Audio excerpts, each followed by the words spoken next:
Mais ce qui est marrant, c'est qu'après le marché, ça sent vraiment beaucoup de pigeons. Ça se sent le pigeon, ça sent fort.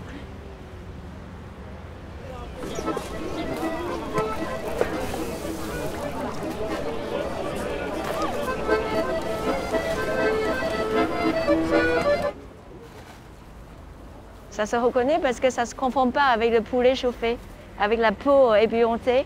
Ce n'est pas la même odeur. Le pigeon, ça a un goût de terre, un goût de poussière très fort.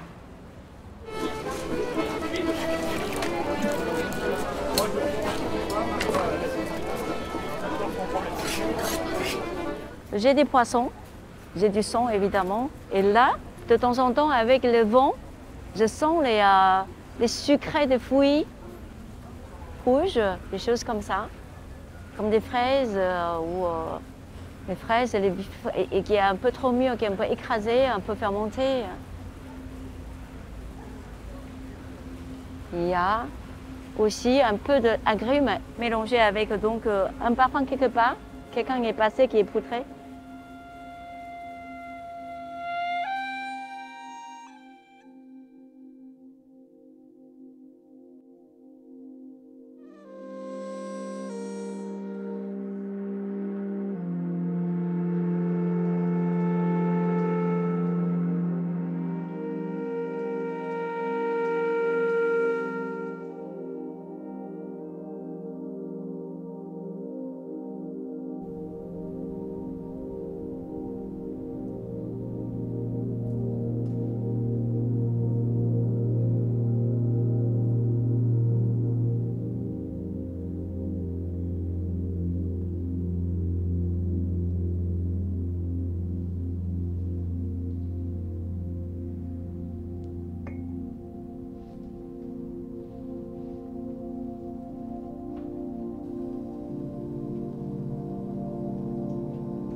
On parle pas beaucoup de peur dans l'histoire.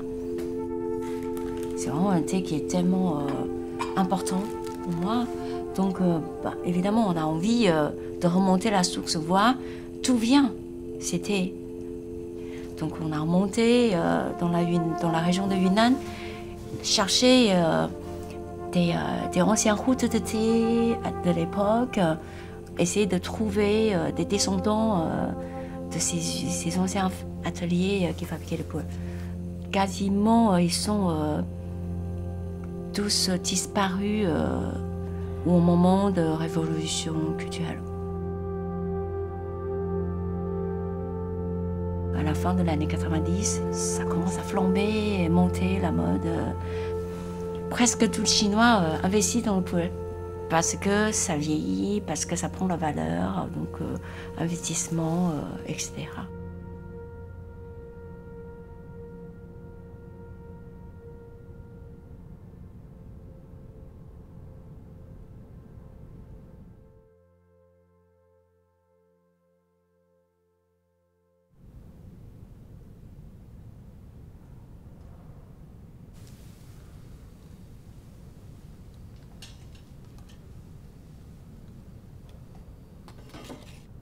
La première fois quand je rencontrais les pu'er, c'était dans un endroit qui est inhabituel. C'est pas dans une boutique de thé, c'est pas chez quelqu'un, c'était chez un antiquaire.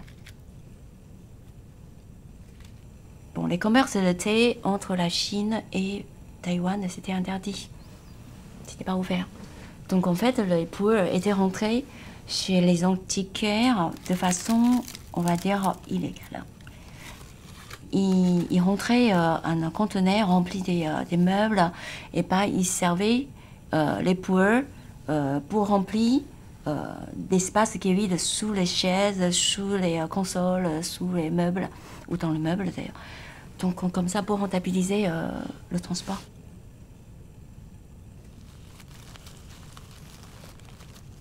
Et donc, en fait, ils ont rentré les pu'er, c'était pour les Chinois qui venaient avec Chiang Kai-shek de l'époque. Voilà, qui sont pour les Taïwanais qui disaient ça, de gens extérieurs, quoi. Parce que ce ne sont pas des Taïwanais qui vivent à Taïwan. À l'époque, le pu'er n'était pas connu du tout et même très méprisé par les Taïwanais.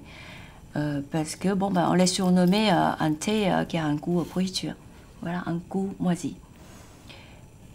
Et c'est là que j'ai rencontré pour la première fois le pu'er.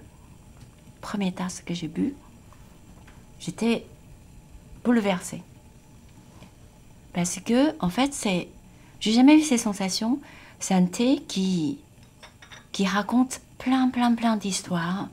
C'est vraiment, c'est pas sur son goût, pas sur son parfum, c'est au-dessus de là. Ça représente une histoire, voilà, une longue histoire, et c'était vraiment impressionnant. La vie de pu'er, c'est vraiment comme un humain, en fait. Ça, c'est un thé de l'année 80, il a 40 ans, quoi. Comme un humain, voilà. 35 ans, on a pas mal de choses à raconter déjà. Là, aujourd'hui, si je déguste un pu'er de 70 ans, 80, 100 ans, respect. Ah oui. C'est quelqu'un, c'est quelqu'un qui vous raconte plein de ses passés, chaque pas, chaque décor, chaque gens qu'il a rencontré. C'est émouvant.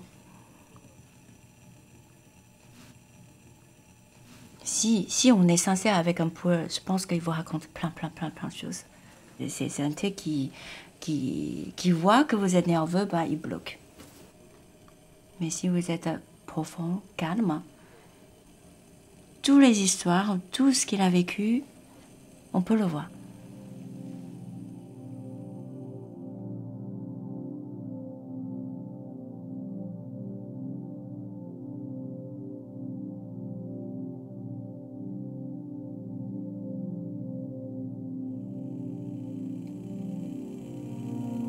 La récolte de riz, voilà,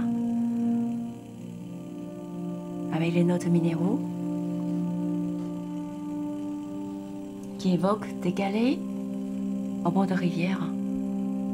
Ça, c'est des souvenirs d'enfance.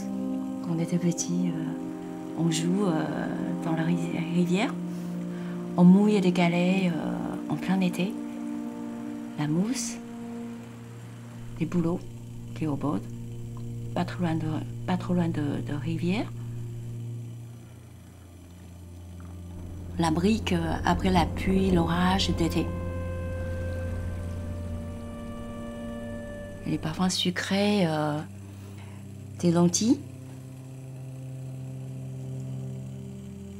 Ça commence à évoquer un peu de parfum comme une maison de grand-mère, dans la malte, avec les vieilles vêtements, avec les gaufres, des vieux bouquins, cire d'abeille. Ah, ça y est, là, il revient. En fait, avec un peu de décalage, alors on commence à sentir ces notes de jeunesse, quand il avait juste 10 ans à peu près. Hein, ces notes végétales, comme la pêche, pas tout à fait très mûre, qui est le goût qu'on suce le noyau. Vraiment un goût sucré des prairies. Ouais, un goût comme ça dans l'air qui est vraiment très léger mais transparent. Ça commence à donner pas de goût après, mais avec beaucoup de goût. C'est vraiment, c'est ça, c'est un goût sans goût. Ça c'est magique parce que quand on boit un thé qui est vieilli et qu'on avance dans la dégustation, petit à petit, il vous montre le chemin à l'arrière. Voilà, ça remonte, petit à petit. Là, je suis à 5e infusion. On sent de plus en plus de cette présence. C'est pas parce qu'on fait plus d'infusion et qu'il se diminue. Non, au contraire, la source. Voilà. Ce thé-là, par exemple, en ce moment, ça me fait une légère chaleur très agréable de la main. Puis après, ça commence à faire bouger toute l'énergie sur le méridien, ce qu'on dit dans la médecine chinoise, Mingmen. Et ça commence à faire le mouvement circulaire, en rotation. C'était incroyable. C'est puissant ce pouvoir. Mais puissant pas dans la force, puissant dans l'énergie.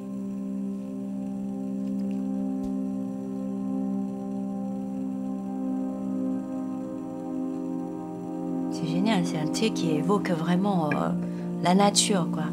Le plus proche, le plus profond de la nature. Un théier qui mesure 3 mètres, c'est quasiment 3 mètres racine en dessous.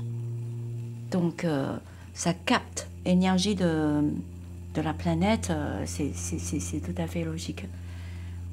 Voilà.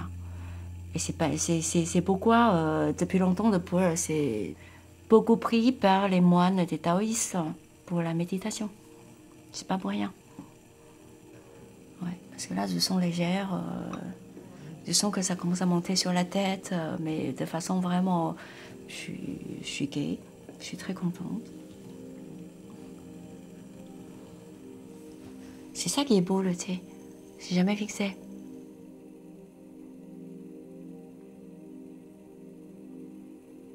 Et je pense que je serais très heureuse si je suis toute seule avec le thé.